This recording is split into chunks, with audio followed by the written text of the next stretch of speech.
But yes, I worked in the USL Championship. I saw it up front. They have great plans. USL is trying to do great things. Some recent news, Dad.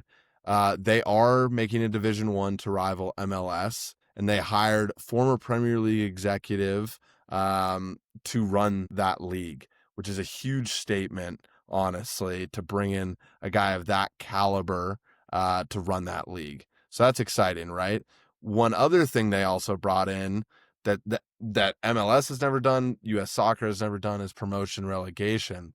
And they're looking to do that between their Division One, their USL Championship, USL League One, which could change soccer in the US forever. Dad, what do you think about this? Just general thoughts from the get-go. Not sure they can pull it off. I think in Americans' minds, MLS is the top league. I'm not sure people will necessarily accept it as a competitive league, but they're clearly making some good decisions to try to do their best to compete. I'm going to go back to American football for a minute. Sorry. With the NFL and the AFL, and how I think people thought when, AFL teams, Broncos, Raiders, Chargers, whatever, came along, and they thought, well, the AFL's never going to really become legitimate. 10 years later or so, they merge, and that's the modern NFL. So based on that, would USL and MLS at some point merge? I'd be okay with that, especially if it includes that promotion relegation. I think we desperately need that in this country. Absolutely. And I think people have talked about it in other sports, Dad, like American football. They've talked about it for college football with the amount of teams in college football. And instead of doing conferences, doing promotion and relegation for that, which is crazy to think about, but it's becoming more of an accepted idea, I think, here in the US, which is the bigger piece, right? And we can't predict down the line what's going to happen, but I think, to your point, USL is making a great effort to make this happen. They want this to happen, and they want to compete with MLS, and maybe it'll draw MLS to see if it works, because USL has a lot of mid-markets, some bigger markets. So if MLS sees it work on a small scale, maybe it can work on the bigger scale. Anyways, with that, Dad, here's some more information that maybe goes to your point of, is USL ready yet or not? Currently, big national news that's been on ESPN, multiple other outlets. There's a growing conflict between the USL Players Association as they are negotiating for a new CBA with the USL. This is very important, and it's got very heated, and actually talks have stopped between the two entities.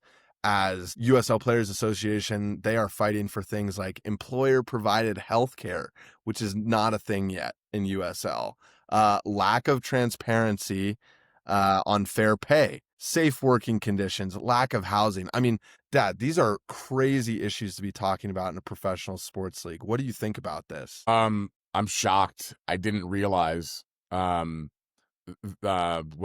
that's a problem, and I can see why these players want, and they deserve better conditions than that. It's interesting. I don't want to get political here, but healthcare in this country right now is a real big issue, and affordability, lack of affordability. Yeah. And if a professional soccer player can't get healthcare, that tells you something. Right? I mean, this is someone at a high level. No, they're not MLS, but they're pretty darn high level, and they're not making MLS money, and they don't have health care. Wow, this is a big, big problem. I mean, and Dad, I saw this from a firsthand point of view, and luckily I was at a club that was run really well and treated their players very well. All the players had housing provided. All the players were paid a fair amount of wage. Based off of that, also not having living costs, and essentially they were fed properly. They all had health care. But this is really sad to see, Dad. And this is the last point I want to bring up on USL here, and it's a big one. There's a lot of clubs that aren't being run like that, which I kind of wish I saw the inside of, to see the neglect going on for running an organization. Dad, how many clubs do you think in the USL Championship and League One have disbanded or gone away since 2015? Boy, it would be a complete guess, but if I'm basing it on the history of soccer in the United States, going back to the major indoor soccer league, and North American Soccer League, all these different things. It's probably higher than most of our listeners would probably be guessing. What is it? Yeah, yeah, Dad. It's definitely higher than I thought. And it's only been 10 years. So bring that into account. It's 19 games, Dad. 19 games, 19 clubs have shut down since 2015 across USL Championship and League One, with I believe 16 of them being Championship, which is the top division right now. And this has been a multitude of reasons, whether it's organizational neglect, bankruptcy, poor playing conditions, staff problems. And it is so depressing to see, Dad. And this is the newest story off the press, which I'm sure you've heard of as well. North Carolina FC, who is currently in the USL Championship playoffs, will be halting operations after this season to prepare for a Division One team in the USL in 2028. But here's the kicker, going along with all the evidence we've already provided. All of their players will be given 2 months' pay and then cut off completely. They will not be a part of a roster. They will be complete free agents after 2 months. No guaranteed money on their contracts. It's all voided. And I think this is one of the craziest sports stories I've heard in a while from an actual integrity perspective.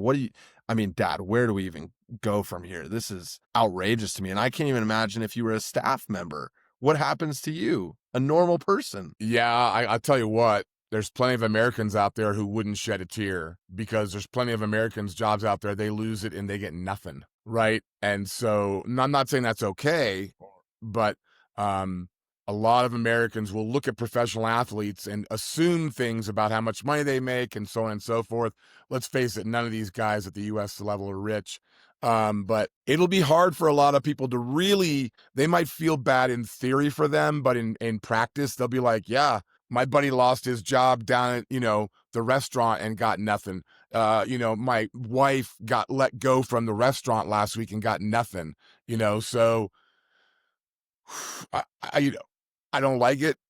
But I'm not shocked. I'm not shocked. These are businesses after all. And I'm not shocked either, Dad, but I think it's sad because, listen, I understand, and this is a sensitive topic around the US right now and all over the world, honestly. The job market is rough.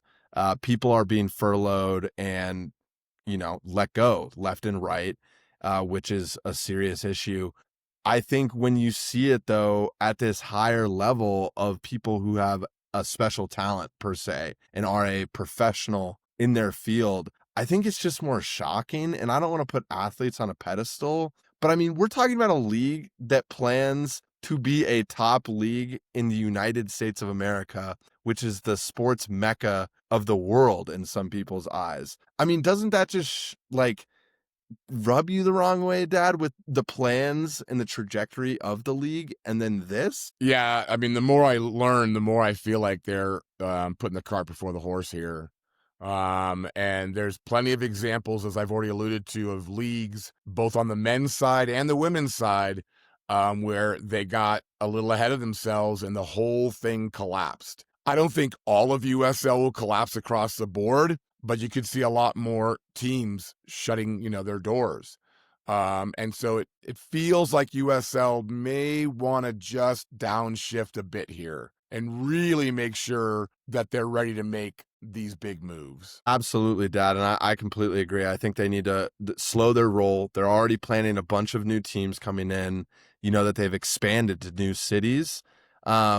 All I'll say here, Dad, is there's a lot of great clubs across the USL. Having worked for one of the clubs, having traveled to go see some of the other clubs, there's a lot of great fan bases, great clubs out there, great players in these leagues. So all I'll say is if you're in the US, if you're anywhere in the world, honestly, support your local clubs, support your local players. They're all people too. And we're all there to enjoy ourselves at the end of the day. So let's support locally and make sure, we can keep these cool things in some of our smaller towns and cities around the country.